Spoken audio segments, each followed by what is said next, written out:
اللہ الرحمن الرحیم. ابھی جو یہ آیت ہے نا 145 کے اندر آپ دیکھیں کہ اہل کتاب کے بارے میں یہ راضی نہیں ہوں گے آپ سے، تو آپ اس کو بتا رہے ہیں. اور اگر آپ ان اہل کتاب کے پاس تمام نشانیاں بھی لے کر آ جائیں تو بھی یہ آپ کی قبلے کی پیروی نہیں کریں گے، اور نہ آپ ان کی قبلے کی پیروی کرنے والے ہوں گے. اور ان میں سے بعض کی قبلے کے پیروی بھی نہیں کرتے، جیسا مثال کے طور پہ شرکی کونا ہو گیا، پھر اس کے بعد بیت الحم، اور جو ہے مطلب مسلمانوں کا جو بیت المقدس تھا، اس کے بعد اب جو خانہ کعبہ زیادہ، یہ بتائیے بات.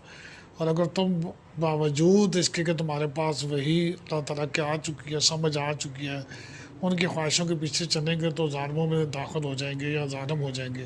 اب یہاں پر وہی بات آ جاتی ہے کہ پیغام امت کے لیے ہے، ہم لوگوں کے لیے ہے.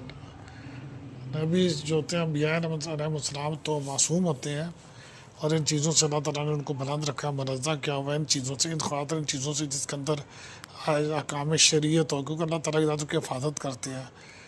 خطا کو آنے سے پہلے روک دینا یا خطا سے ان کو بتا دینا، لہٰذا خطا سے بچنے کے معاملے میں معصوم ہے انبیاء علیہ السلام.